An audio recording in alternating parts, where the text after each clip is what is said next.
Muy buenos días.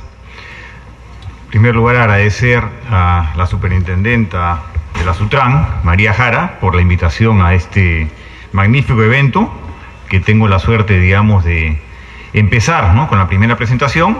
Lamentablemente no nos acompaña ya el ministro, pero voy a, digamos, retomar parte de las ideas que el ministro ha estado planteando, referido justamente a la importancia de normar adecuadamente el sector en general, pero entonces me pidieron a mí, para empezar, que hiciera una diferencia importante inicial entre lo que es la regulación de la infraestructura y luego la regulación del servicio de transporte, ¿no?, que es en realidad el quehacer básico de la Sutran.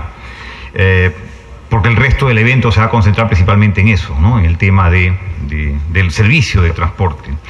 Y si bien el título de la presentación habla de una diferenciación teórica, ¿no?, entre la regulación de infraestructura y la regulación de los servicios de transporte, voy a tratar también de poner algún tipo de casuística o de ejemplos en la medida que el tiempo me lo permita.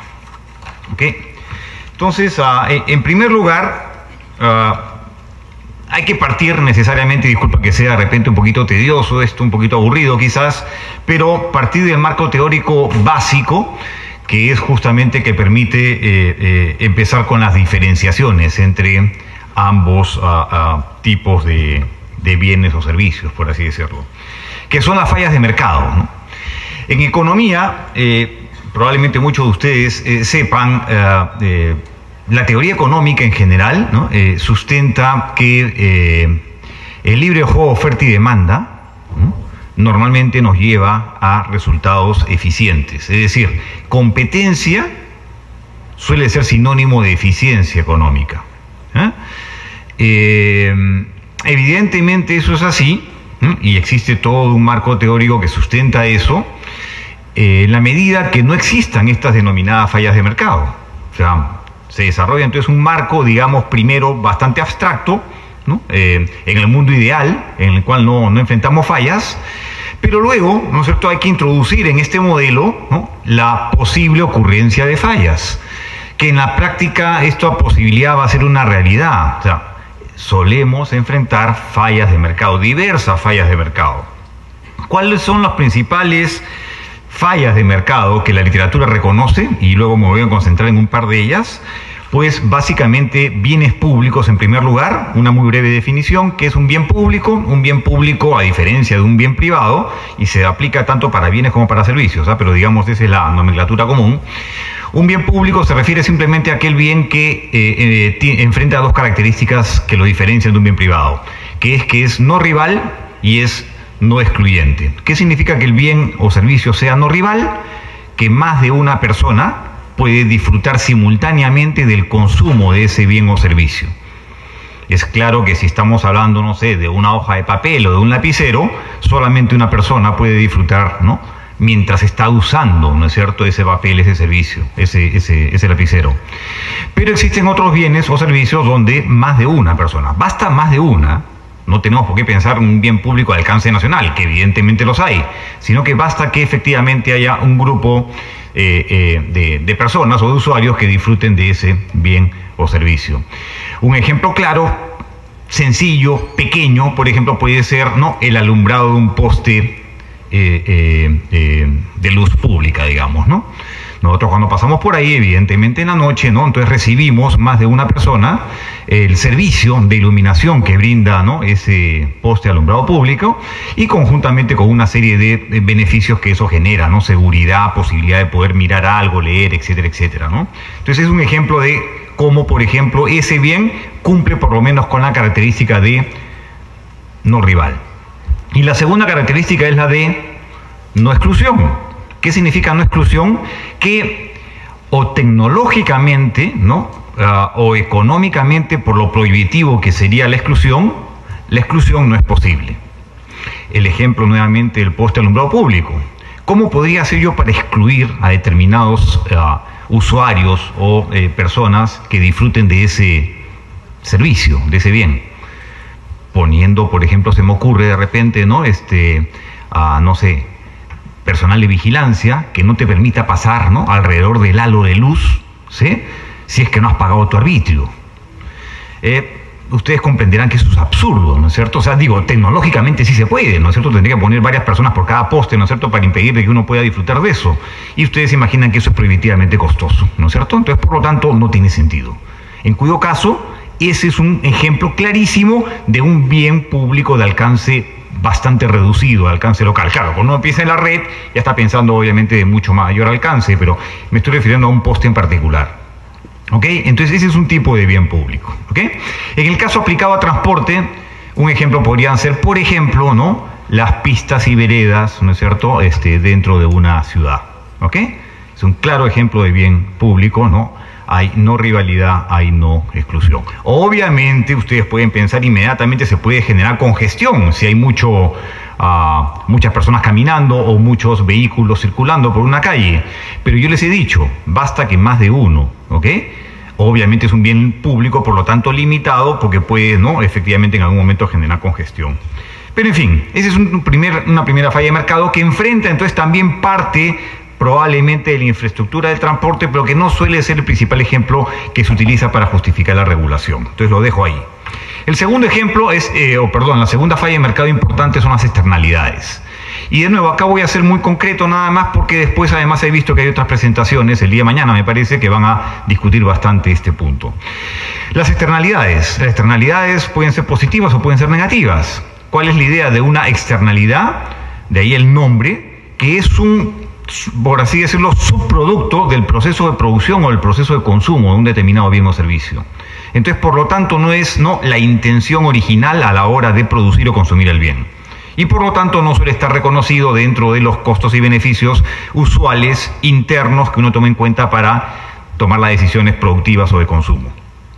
Ejemplos claros asociados a transporte, al mercado del transporte de externalidades, son principalmente las negativas, ¿no es cierto? ¿Cuáles son estas? Congestión, lo que mencionaba hace un rato, ¿no es cierto? Contaminación, accidentes, ¿no?, y otros, pero básicamente esos tres, ¿ya? Entonces, por lo tanto, hay un espacio efectivamente también para hacer algo ahí al respecto, y sobre eso voy a regresar porque sí es un aspecto bien importante, particularmente del servicio o de los servicios de transporte. En tercer lugar, tercera falla de mercado, monopolio natural. Monopolio natural, ¿qué cosa trata de hacer dar a entender?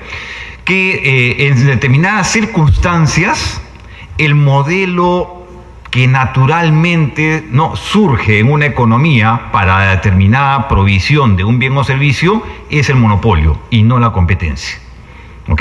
Y este es el ejemplo claro, con lo cual regreso al principio de lo que les dije en mi presentación, que no siempre competencia es sinónimo de eficiencia. ¿Sí? Eso es cuando no hay fallas de mercado. Pero si, por ejemplo, existe el monopolio natural, la competencia no es lo óptimo. Lo óptimo es el monopolio natural, aunque parezca medio contradictorio esto.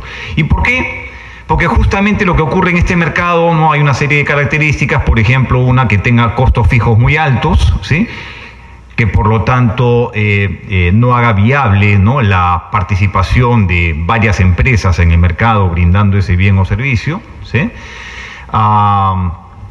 En realidad que eso para el caso de un monopolio que produce un solo bien o servicio, lo importante es que existan las economías de escala, ¿no? Es decir, que los costos sean decrecientes y por lo tanto mientras más produzca, más barato va a ser, ¿no es cierto?, esa producción y por lo tanto potencialmente el precio puede ser menor, ¿sí? Entonces todo el mundo está feliz en esa situación. El problema es que habría entonces solamente un productor, pero si hablamos de un monopolio que produce varios servicios, probablemente no sea lo importante las economías de escala o las reducciones de costos, sino principalmente lo que llamamos economías de ámbito o de diversificación, que en esencia lo que quiere decir es de que termina siendo más barato para una sola empresa producir varios servicios, ¿okay?, que tener varias empresas produciendo varios servicios, ¿sí?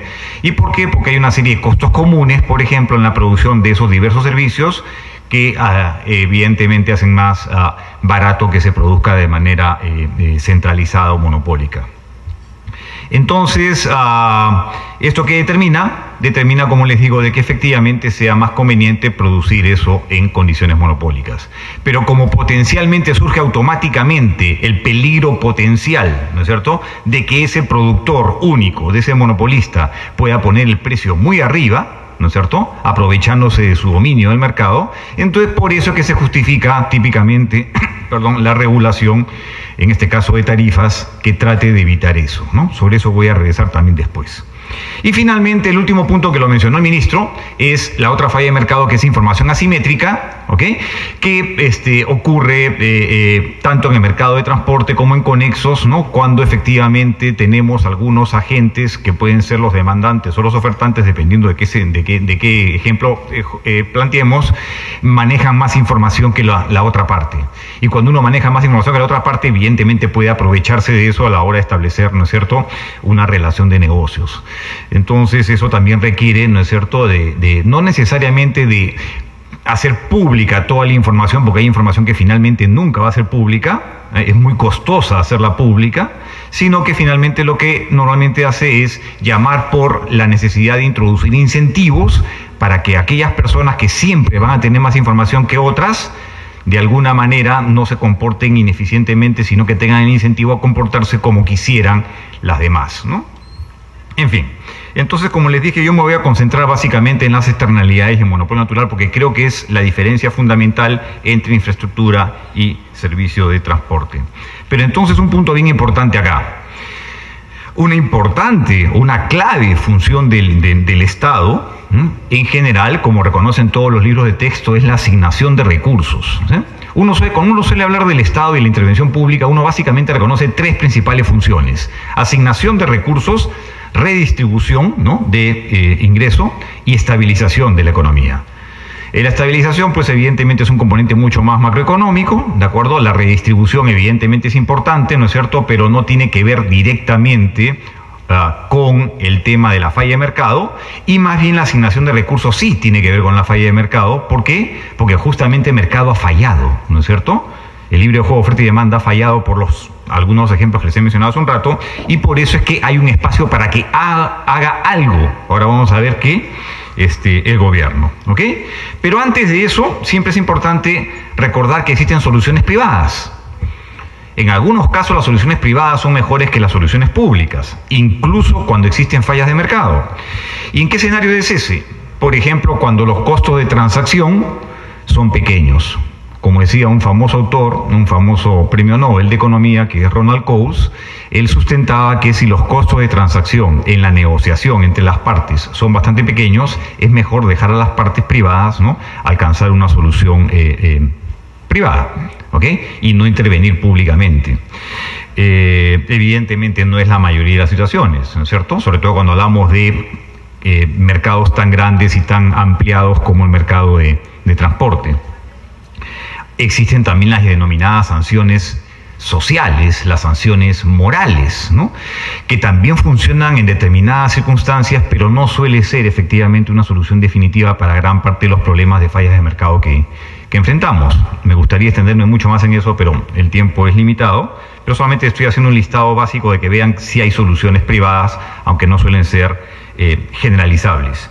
Y finalmente los temas de filantropía, los temas de responsabilidad social de las empresas, que también deberían tender a llevar a desarrollar en cierta medida el mercado también de transporte. Pero entonces, pasando a las formas de intervención pública, porque sí existe potencialmente este espacio para que algún tipo de intervención pública exista, tenemos un conjunto de instrumentos. Yo rápidamente los he resumido en tres grandes grupos. Un primer grupo son los denominados instrumentos de política fiscal, y cuando hablo de instrumentos de política fiscal me estoy refiriendo directamente, por un lado, los impuestos y por otro lado los gastos públicos, ¿sí?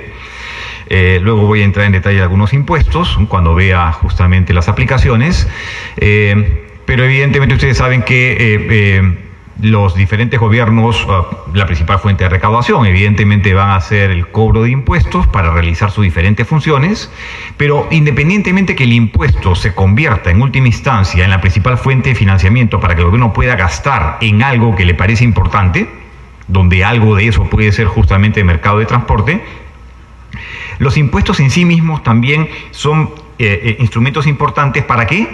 Para corregir alguna falla de mercado, ¿sí?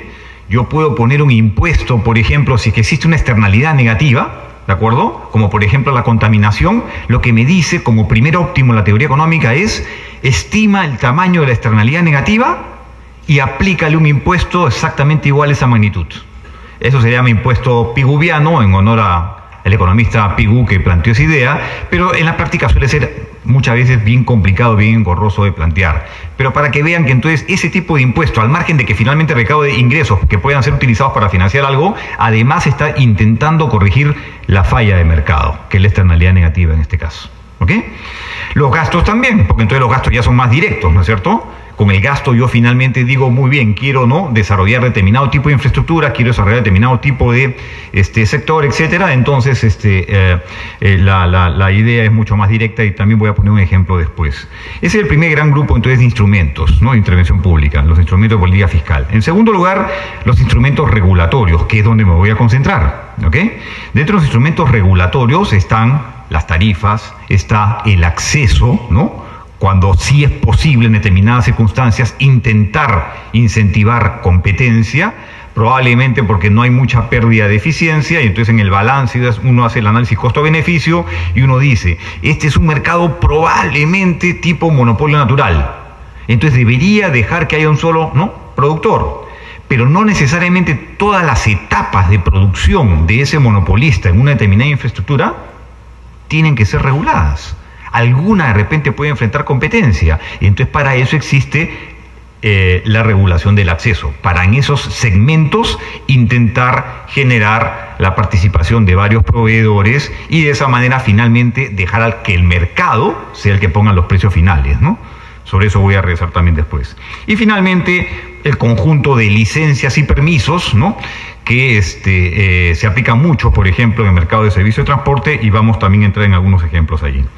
Y finalmente, el tercer grupo de instrumentos, o de intervención pública, mejor dicho, es la denominada intervención directa, donde el ejemplo extremo acá, ¿cuál es? La producción directa pública, ¿no?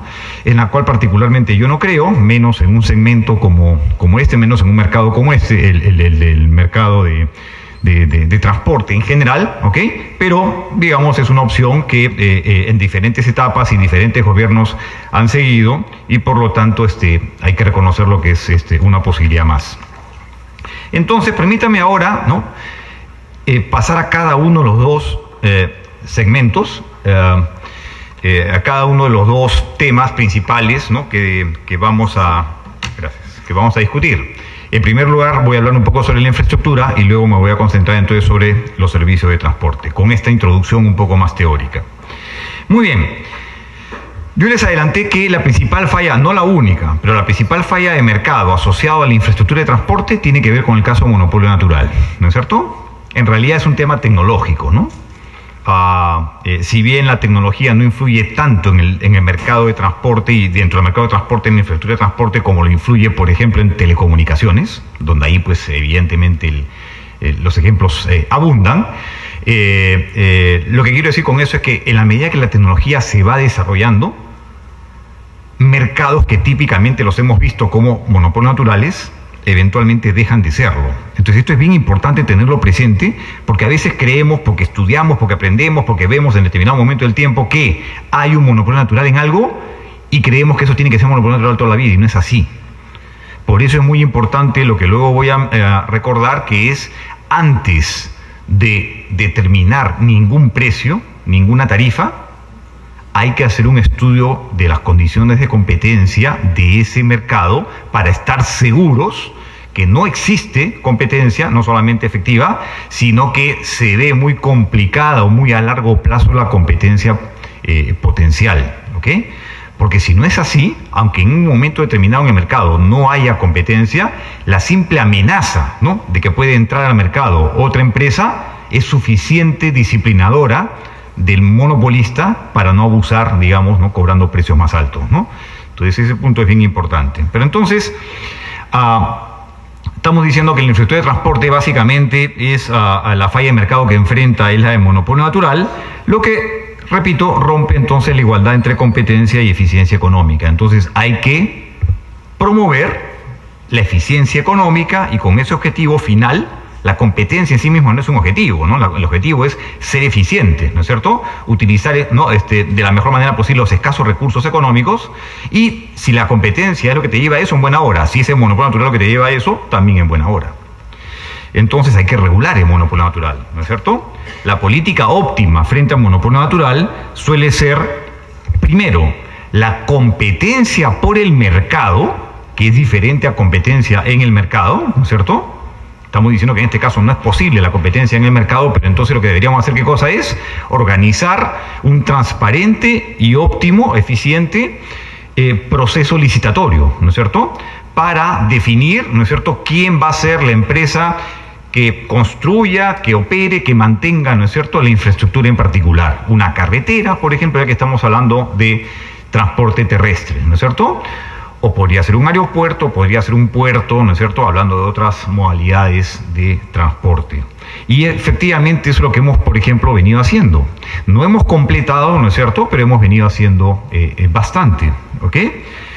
Como alternativa, entonces, en este caso, evidentemente, la producción directa pública, ¿no es cierto? Entonces, en lugar de producir públicamente esto, organizamos esta licitación internacional, además, que en la medida que sea bien organizada, bien manejada, vamos a generar el interés, ¿no es cierto?, de los principales constructores y operadores mundiales, y con eso podemos estar más tranquilos de que el producto final, no solamente en la calidad de la carretera, sino en la oportunidad, ¿no?, de las inversiones, etcétera, y en su oportuno también mantenimiento, serán brindados por operadores, pues, de talla mundial. Entonces, esa es la primera parte, pero obviamente habiendo hecho esa competencia por el mercado para que finalmente gane uno, ¿ok?, lo siguiente es regularle las tarifas, ¿de acuerdo? Para lo cual hay diferentes métodos, no voy a entrar en eso porque no es materia, digamos, de discusión ahora, pero quiero entonces que vean que en ese caso sí podría justificarse entonces una regulación de precios que, por más técnica que la haga el regulador, finalmente es una intervención en el mercado, ¿no es cierto? Entonces es una arbitrariedad en el mercado. Entonces hay que ser siempre bien conscientes de eso. No es el mercado el que está poniendo el precio. Entonces yo estoy tratando de reemplazar al mercado, por eso es que es un tema delicado y sobre eso también voy a regresar después. Lo bueno es que hemos avanzado bastante en este ámbito, ¿no? Entonces, en el ámbito de la infraestructura del transporte hemos avanzado mucho, no solamente en su desarrollo, falta mucho todavía por hacer, sino también en la regulación. Evidentemente siempre hay cosas por mejorar, pero yo diría que por ahí no viene tanto el problema. Yo les dije lo del estudio de las condiciones de competencia, ¿no es cierto? Porque al final lo mejor es tratar de que efectivamente el mercado ponga los precios, como en cualquier otro tipo de mercado, ¿sí? Y un punto bien importante que también lo voy a traer a colación en las conclusiones finales y que ya algo mencionó el ministro también hace un rato es la existencia de diferentes modos de transporte, ¿no? O la llamada multimodalidad del transporte, ¿sí? ¿Por qué? Porque esto puede, por un lado, generar competencia, ¿sí? Ojo, competencia intermodal en este caso, ¿no es cierto? En algunos casos, pero en otros casos puede generar más bien complementariedad. Y en otros una combinación de ambos, ¿no? En algunos segmentos competencia, en otros segmentos complementariedad. Entonces, independientemente de qué cosa sea lo que predomine, lo importante es que la multimodalidad nos ayuda, entonces, ¿no es cierto?, a brindarle no solamente alternativas a los usuarios finales, sino también a probablemente poder generar un mejor desarrollo y una optimización del uso de la infraestructura. En algunos casos, por ejemplo, cuando no hay el tráfico suficiente, es obvio que no hace sentido, ¿no es cierto?, por ejemplo, poner una vía férrea paralela a la carretera, ¿no es cierto?, porque entonces estamos canibalizando probablemente el mercado ahí. Pero en otras circunstancias o en otros tramos, probablemente sí hay espacio para ambos, para que compitan entre ambos, ¿sí?, en cuyo caso habría que revisar si el tema de las tarifas sigue siendo válido de regularlo, ¿ok?, o para que se complementen entre ambas, ¿ok?, para que, por ejemplo, se interconecten. Un tema que se viene discutiendo hace tiempo, por ejemplo, ¿no?, es el tema de la vía férrea, ¿no es cierto?, y su complementariedad con una carretera. Por ejemplo, para los camioneros. ¿Por qué? Porque pueden pasar dos cosas, ¿no es cierto? O que efectivamente, por ejemplo, un tramo carretero lo deje solamente para transporte privado y la vía férrea, por ejemplo, para el transporte de carga, con lo cual efectivamente eso afecta además fuertemente a las empresas de transporte de mercaderías, ¿ok? aun cuando igual tendrían siempre un espacio para participar, porque la vía férrea no va a llegar pues, a todos los puntos de recojo y de destino, entonces igual hay que hacer un transbordo ahí. O la otra es, ¿no?, como ya ocurre en algunas partes, que los propios trenes transportan a los camiones, ¿no es cierto? Entonces ahí la ventaja es que uno se ahorra el transbordo de carga al tren y luego el transbordo de descarga del tren al camión, ¿sí? Claro, el vehículo, digamos, uno podría decir, está yendo ahí inutilizado, ¿no es cierto?, en el transporte de la vía férrea. Pero, de nuevo, uno tiene que hacer al final los números, costo-beneficio, ¿no es cierto?, qué cosa es mejor. Entonces, por ejemplo, ese sería un ejemplo de complementariedad más que de competencia. En fin, este punto es bien importante, ¿no es cierto?, porque las interconexiones, entonces también en el caso de, sobre todo, complementariedades, terminan siendo un aspecto fundamental en la infraestructura y eso va de la mano de otra cosa muy importante que dijo el ministro, que es la planificación, sobre lo que voy a rezar también al final. Permítanme ahora pasar al tema de servicios de transporte, rápidamente. A ver, como les dije al principio, la falla típica que suele enfrentar este segmento de mercado de transporte es las externalidades, y principalmente dentro de las externalidades las negativas, y dentro de las negativas las que les mencioné: accidentes, congestión, contaminación. ¿Ok? Y aquí estoy jugando en general con el servicio de transporte, pero también hay dos segmentos, ¿no?, a su vez: el de transporte interurbano y el transporte urbano, ¿no? Pero voy a hablar en términos generales al principio de ambos y después podremos hacer alguna diferenciación entre uno y otro. Uy, estoy sin lentes. ¿Cuántas? 5, gracias. Ok, ¿cuál es la política óptima que sugiere la literatura cuando hablamos de este tipo de externalidades? Yo les dije impuestos, ¿no es cierto? Pero ya no quiero mencionar el impuesto en particular que mencioné hace un rato de manera general, sino que ahora quiero concentrarme en los que tienen que ver directamente con el sector transporte. Los principales impuestos, no los únicos, son impuesto a los combustibles, el impuesto al rodaje, el impuesto al patrimonio vehicular. ¿Ok?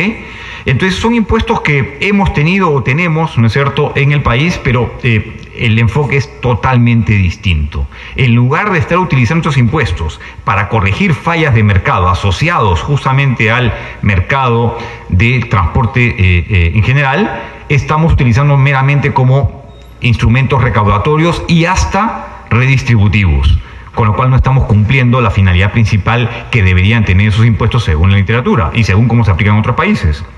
Muy rápido, el impuesto selectivo al consumo de combustibles, en realidad, si queremos utilizarlo como herramienta para corregir fallas de mercado, donde la principal falla de mercado que se produce acá, en este caso podría ser, por ejemplo, la contaminación, dependiendo del combustible utilizado, tenemos que llegar a lo que ya hace mucho tiempo el Ministerio de Economía y Finanzas planteó como objetivo, pero que luego lamentablemente quedó ahí, que es cambiar la estructura, ¿no es cierto? El impuesto selectivo al consumo debería ser más alto para el combustible más contaminante y más bajo o incluso nulo para el combustible no contaminante o de menor contaminación. Con eso estaríamos atacando una externalidad fuerte en el sector transporte. Evidentemente tiene consideraciones redistributivas probablemente negativas, pero de nuevo uno tiene que anteponer ahí un criterio respecto al otro. Y en el caso del patrimonio vehicular, algo parecido. Hoy en día, ustedes saben, el patrimonio vehicular, ¿no es cierto?, paga los vehículos nuevos, cuando debería ser exactamente al revés, para incentivar los cambios de vehículos que contaminen menos, que generen menos problemas de congestión porque se malogran menos, etc. Como pasa en países desarrollados. Son los vehículos antiguos los que empiezan a pagar el impuesto y no los vehículos nuevos. Pero en fin, el asunto no era tanto concentrarnos en los impuestos, y como el tiempo me va ganando, me quiero concentrar en las herramientas principalmente regulatorias. Por ejemplo, aquí también es importante las licitaciones, ¿sí? Pero en este caso, ¿no?, licitaciones de rutas, que obviamente incluyen previamente el diseño óptimo de las rutas, ¿sí?, y la cuantificación de los vehículos. Ojo, esto es válido tanto a nivel urbano como a nivel interurbano. Probablemente más relevante todavía en el ámbito urbano por la congestión, pero ojo, sobre todo a nivel interurbano por el tema de los accidentes. Entonces, fundamental, ¿no es cierto?, licitación que va de la mano de bases, y esas bases deben establecer requisitos bien claros, que para evitar que cada proceso, ¿no es cierto?, cambie las bases, tiene que estar en una normativa, como mencionaba el ministro. Entonces, yo ahí sí, ¿no es cierto?, entiendo toda la problemática, entiendo toda la política que está detrás de este tema. No es fácil tomar decisiones en un segmento como este cuando hay tanta informalidad, pero lo que tenemos que hacer es justamente atacar la informalidad. Y para atacar la informalidad tenemos que beneficiar, obviamente, a las empresas formales. Y por lo tanto hay que establecer estándares efectivamente mínimos, ¿no es cierto? Y todo lo demás hay que empezar a retirarlo del mercado. Para mí es fácil, de nuevo, desde la academia decirlo, ¿no es cierto? No tengo ninguna función pública al respecto. Sé lo complicado que es. Hemos estado conversando con la superintendenta y con el ministro, pero ahí hay que insistir. Ese es un tema que tenemos que trabajar. Hemos avanzado, así como les dije que hemos avanzado mucho, por ejemplo, en regulación de infraestructura de transporte, también han habido algunos avances, ¿no?, en el ámbito de la regulación del servicio de transporte o de conexos. Pero a veces uno los minimiza y uno dice, no es posible hacer nada. Y yo quiero traer acá algunos ejemplos que todos los conocen y que probablemente van a decir, no guarda ningún nivel de comparación con lo que tenemos que hacer, con la magnitud de lo que tenemos que hacer, pero de nuevo, es un poco la insistencia, la perseverancia lo que finalmente nos lleva a esto. Entonces no hay que claudicar. Primero, ¿se acuerdan cuando hace un montón de años, ¿sí?, era común en el país, y no solamente en el país, eso nos pasaba cuando viajábamos a otro país, utilizar el brevete vencido? O sea, el brevete no se renovaba. Espero que no haya ninguna autoridad acá, ¿no?, de licencia pero así era, ¿no es cierto? Entonces uno viajaba, ¿qué tenía que hacer cuando viajaba al extranjero? Tenía que sacar su brevete internacional, ¿no es cierto? Porque el brevete local no le servía. Hoy en día uno viaja al extranjero con su brevete nacional y le sirve, porque ya tiene fecha de caducidad. O sea, nos acostumbraron a las buenas o a las malas, ¿no?, a cambiar la licencia. Un tema estrictamente normativo, que antes no lo hacíamos. Segundo, el uso de cinturones de seguridad. Hace unos años nadie usaba cinturón de seguridad y nos pasaba de nuevo, viajábamos, lo usábamos, regresábamos a Perú, lo dejábamos de usar. Entonces se puso, ¿no?, la norma, se fue bien estricto al respecto. Claro, siempre hay trampitas por ahí, ¿no es cierto?, que sabemos que surgieron, ¿no?, en el mercado informal, pero finalmente hoy en día todo el mundo lo usa. ¿Ok? Los límites a las velocidades, ¿no?, que ha sido quizás lo último en lo que hemos avanzado, ¿sí? Al principio, ¿no?, empezaron dentro de la ciudad, me estoy refiriendo, ¿no es cierto?, porque siempre ha habido, digamos, a nivel de las carreteras, pero a nivel de la ciudad empezaron a poner, ¿no es cierto?, los famosos controles y las famosas multas.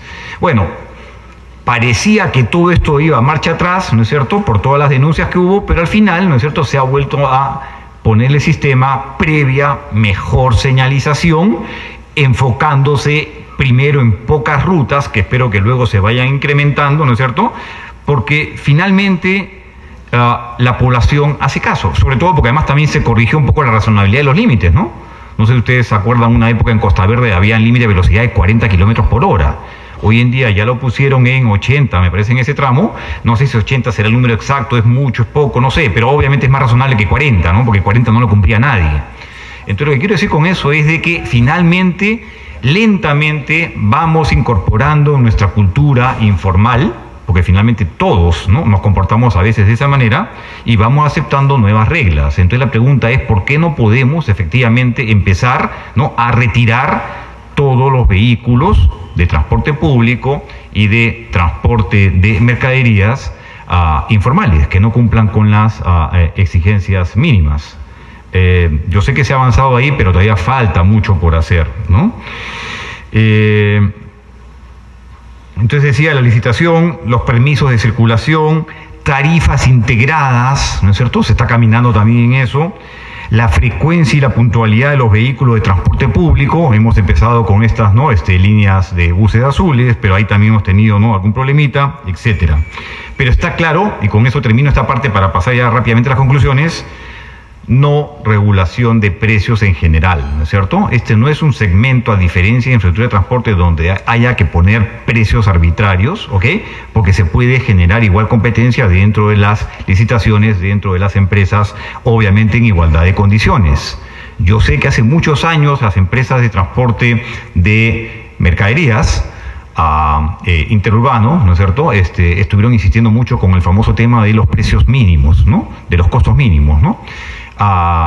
Yo no creo que esa sea una buena herramienta, un buen instrumento, ¿de acuerdo? Entiendo la lógica, porque justamente la idea era, ¿no es cierto?, afrontar, ¿no?, la competencia desleal de la informalidad, pero tenemos que ir más directo al punto, ¿no es cierto? Y dejar más bien que entre las empresas compitan, obviamente ofreciendo servicios similares, ¿no? Algunas consideraciones finales. Primero, retomando también lo que mencionaba tanto la superintendente como el ministro y lo que conversábamos un poco en los minutos previos, indispensable, ¿no?, autoridad autónoma de transporte urbano, ¿no?, en ciudades como Lima, ¿no? Lima tiene que ser, digamos, el inicio de esto, ¿no? Entonces esperemos que también pronto esto se pueda dar. Evidentemente no es fácil, hay muchos intereses, ¿no es cierto?, políticos, ¿no es cierto?, a nivel de los gobiernos locales creados, en buena onda, ¿no? No estoy diciendo, digamos, acá haya una cosa necesariamente fea, sino que es natural que efectivamente diferentes alcaldes, ¿no es cierto?, diferentes funcionarios, cada uno quiera defender, digamos, su autonomía. Pero esto no se sostiene, ¿no es cierto? Las licencias que otorga el Callao, Huarochirí, Lima, o sea, no puede funcionar, ¿no?, de esa manera. No debe confundirse la infraestructura de transporte con el servicio de transporte, aunque obviamente ambos van de la mano. Entonces no es conveniente determinar precios cuando hay diversos proveedores que pueden brindar un mismo servicio, ¿ok? Hay que tener mucho cuidado con los incentivos. Cada vez que uno fija un precio, hay incentivos de la empresa regulada para pedirle al regulador, oye, suben el precio. Les cuento una anécdota pequeñita nada más, cuando yo estaba trabajando en Ocitran hace muchos años, ¿ok?